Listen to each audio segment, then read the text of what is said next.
All right, so let's dive into it. In the Sustainable Development Goals, there's goals, but there's one that's on education. However, education really is pivotal in achieving all the 17 goals. I mean, it is foundational.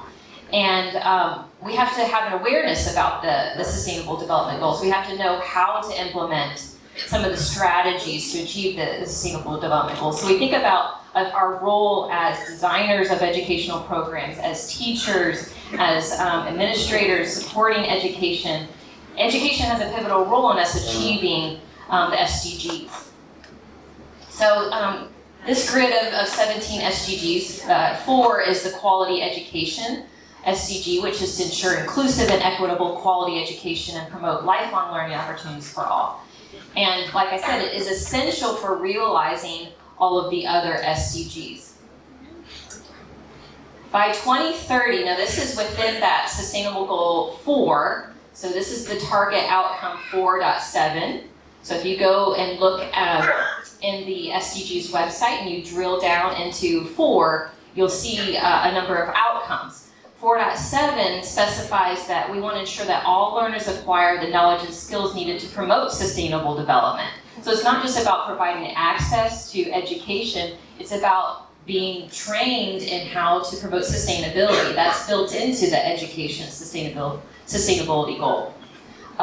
Including, among others, through education for sustainable development and sustainable lifestyles, human rights, gender equality, promotion of a culture of peace and nonviolence, global citizenship, and appreciation of cultural diversity and culture's contribution to sustainable development. So we can incorporate education about sustainability into the curriculum, and there are some resources about that. There's this particular one that I find quite helpful from UNESCO, the Education for Sustainable Development Goals Learning Objectives Guide. It is in multiple languages, English, Mandarin, so on, Russian, Spanish, French, Arabic, etc. It's online, it's in digital, so you could go text-to-speech as well.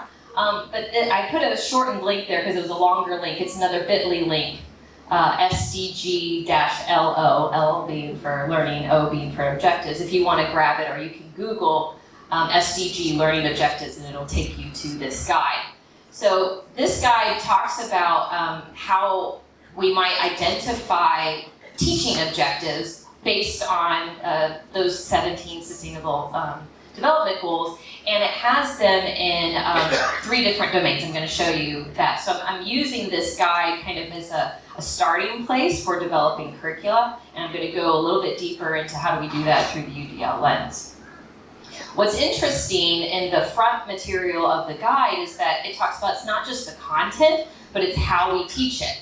And they're really promoting a type of pedagogy that's action-oriented, that's transformative. It incorporates things like self-directed learning, participating in the learning process and not just receiving it, being active in that engagement, collaborating with others, supporting social learning. It can be problem-oriented. I mean, I think a problem-based approach is a very good fit for this kind of content because they're real-world problems. They're transdisciplinary. They span different kinds of disciplines and different expertise areas in order to address them, right? And we can link formal and informal learning. So sometimes there's a time of teaching didactically the concepts that you need to know to promote sustainability, and then there's sometimes that you learn through that experience, and it can be more informal. So there are 8 cross-cutting key competencies that are specified in the guide to advance sustainable development. I've listed them here, and these definitions are my synthesis. They're much longer in the guide, but just kind of I wanted to give you the overview of it, right? So systems thinking, and I love that. My PhD is in instructional systems technology, which means I'm one that thinks about the system of whatever instructional learning environment, program design. I think in more of the relationships among the components, like what is everything that needs to be part of the planning and how do those things relate. So I think in more systematically in systems thinking, and that's very much part of the way that UNESCO is saying is a good way to teach these type of goals. So recognizing and understanding relationships among the 17 goals, among the different components of each of the goals.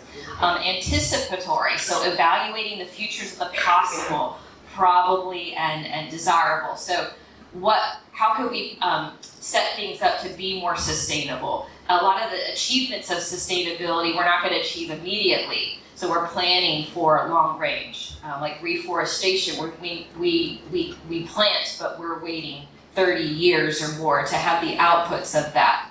So we're anticipating the outcomes long range in a lot of these things. They're not things that we can solve immediately.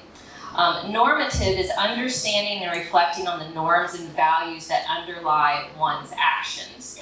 So this gets into those values, the ethics, more of the affective side. Strategic, developing and implementing innovative actions.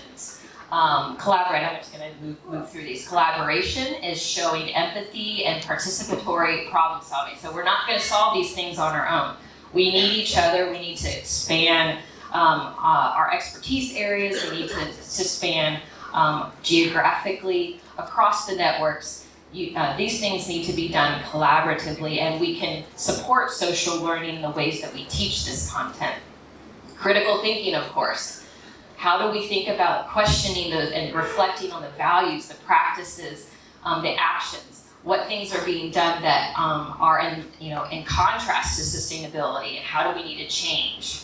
So we need that's critical thinking. Self-awareness, what's my own role in my local community and the global society? How can I play my part in sustainability?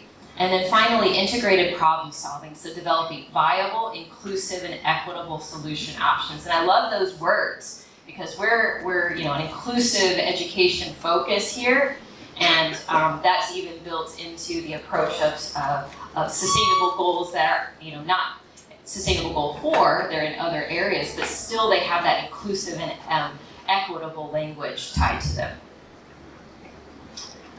All right, so they have these objectives in 3 domains: cognitive, socio-emotional, and behavior, which I think is fantastic. It's not just cognitive, it's not just learning about and being able to regurgitate about the content, but it digs into these areas of behaviors and socio-emotional. All right, so I'm going to go through some examples from that Sustainable Development Goal 4 in each of these areas, but they have more objectives in each domain for Goal 4, and they have, of course, objectives for all the other 16 goals. So in cognitive, I'm going to read you just 2 examples of objectives for Sustainable Development Goal 4. So the learner understands the important role, and the bolding is mine, just to emphasize, understands the important role of education and lifelong learning opportunities for all, which they expand as formal, informal, non-formal learning, as main drivers of sustainable development for improving people's lives and in achieving the SDGs.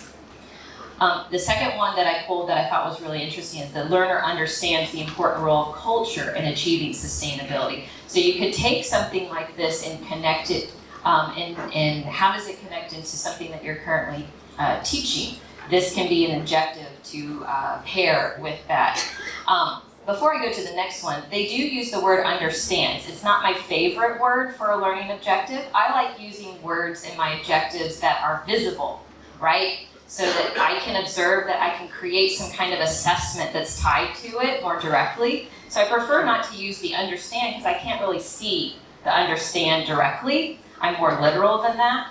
So I would want to turn that, take this objective as a starting place, and then feel free to customize that, knowing what I know in lesson planning, to make that more visible. That would be my recommendation, even for a cognitive objective.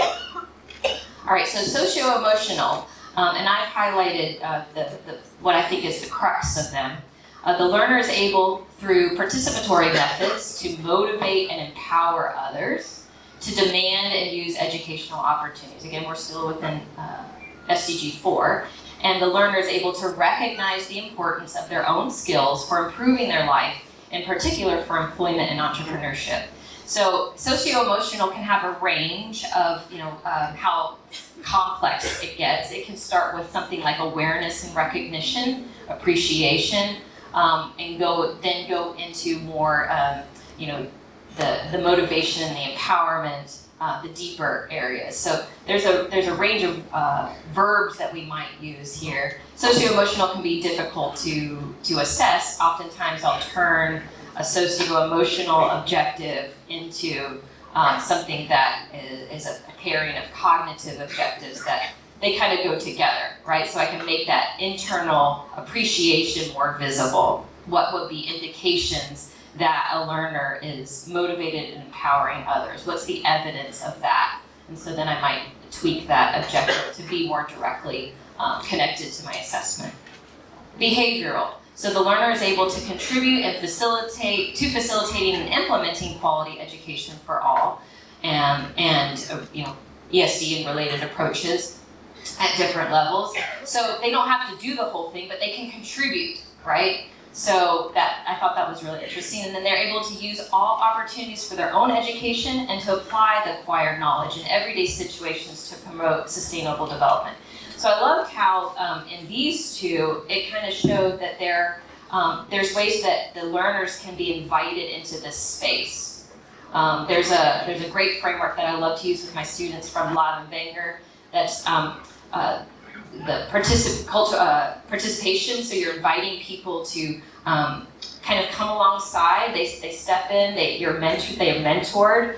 The community of practice. They're kind of pulled in and they learn through that experience, through that community, and they're not expected to perform, until they're ready. It takes time. It takes being around that sustainability, that culture of sustainability, and then they will slowly adopt it. They will slowly learn through those experiences. That's what it makes me think of. All right, so let's look at how this connects to UDL.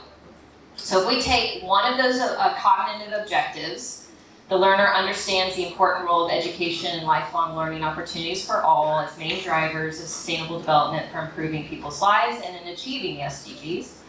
We looked at the 3 principles of universal design for learning. This is the newer framework, the 3.0 that was released this past summer, designing multiple means of engagement, designing multiple means of representation, and designing multiple means of action expression.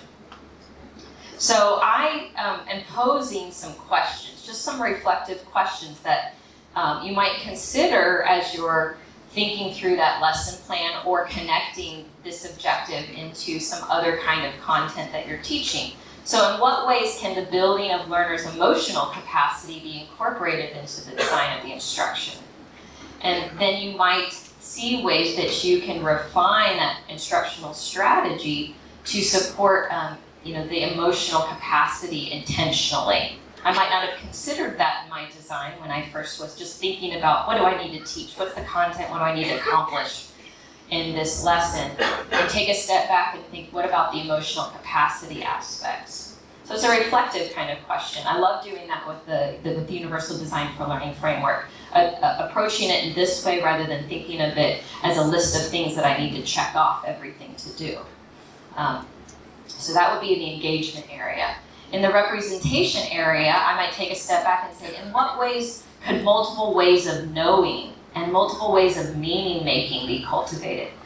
We often hear representation being representing the materials to the students, like it could be in the form of text, speaking, lecture, presentation, video, but it's also representing content in the conversations of the lesson and appreciating the different experiences that our students are bringing and the different experiences that teachers are bringing. So appreciating multiple ways of knowing, multiple ways of meaning making, and cultivating that where possible in the lesson. That part really comes out in this newer version of UDL. We didn't see that in the language of the previous version. And finally, as an example of a reflective question to support the expanding of intentional strategic variability and action expression, we could ask, how can accessibility of associated instructional materials and activities be optimized? Now, ideally, we would be planning instruction that used accessible materials, everything being accessible. But sometimes I just can't, I don't have the mental capacity to do it all at one time. So I plan what I need to plan, I create the materials, and then I can take a step back and say, let me look at this specifically for how accessible it is. Have I done alternative text descriptions for images? Do I have closed captions? Am I basing content on color for individuals that can't distinguish the color? The information shouldn't be communicated just by the color, like in a graph, for example. So thinking about the accessibility, does it support text to speech very well, right? So how accessible are that materials be? And those are all digital materials, but there could be materials that are non-digital. I'm thinking about the accessibility. I'm going to show you some examples of some non-techie materials in the case. So the education for sustainable development will need to be integrated into education settings across the lifespan. So I know that we have a lot of different educational contexts represented here. I'm situated in a higher education setting, so I mainly work with adults now, though sometimes I have like 16, 17-year-old undergraduates, but mainly I'm working with adults, current teachers or future teachers. We talk about medical educators, that's in my repertoire right now, talking with adults, but this kid's all across the lifespan. It can be done with preschool. I know there's a lot of emphasis on early childhood and some of the advances that are being made in early childhood education. Sustainability certainly can start there and continues across the lifespan. It can be in different settings, vocational and technical education, and I'm going to show you an example in this case, as well as higher education. All right, so the example is going to move to a different sustainable development goal, just to make it interesting. We looked at 4 in a deeper way. We're going to look at 11, sustainable cities and communities. So this example comes from close by. It's a good friend of ours, Radhika Khanna. Her organization, Om Creations and Om Abode, has been doing some amazing things with sustainability. And I just said, tell me some of the things that you're doing. And I tried to capture some of them to share, but you know that this is not an exhaustive list of what all they're doing. Just a taste, okay? Just for illustration purposes. And things that I think are related to that Sustainable Development Goal 11, making cities and human settlements inclusive, safe, resilient, and sustainable. And Omabo was recently constructed, so there's some parts of it that we're using local materials to, for example, create the security shack, the entrance, to repurpose materials like roof sheets and window frames in constructing buildings. So they are thinking about that in the construction materials. The organization supports individuals with intellectual disabilities and providing vocational training and therapies. And the picture that I have on screen are of some of the artisans that are building using terracotta. And so working with the clay is therapeutic. They're very intentional. The teachers in the program are very intentional about, even in the process of creating the pots and working with the clay, how clay and are able to make some beautiful things. In fact, the scarf that I'm wearing was created by the artisans there at Omabo. So they make a variety of things, including these recycled bottles, beautiful designs, but they use a lot of recycled materials.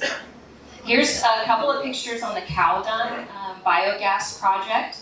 So they take the cow dung, it's used for fuel generation, it reduces emissions, it creates new jobs. I think it's a wonderful example of exploring how can we promote sustainability and involve everyone in this process. So if I took some of those goals from that guide that were Sustainable Goal 11 in the 3 domains of cognitive, socio-emotional, and behavioral, these are some that I selected, and I won't take the time to read through them all, but you can just see that there can be things that you're doing that are sustainability related that you can peg in the lesson design, the objectives that are associated with it. So for example, I'll choose the one of the ones from the behavioral domain. The learner is able to co-create an inclusive, safe, resilient, and sustainable community. So that's just kind of an example of how we peg that there. And again, you can have the slides so you can marinate on it later.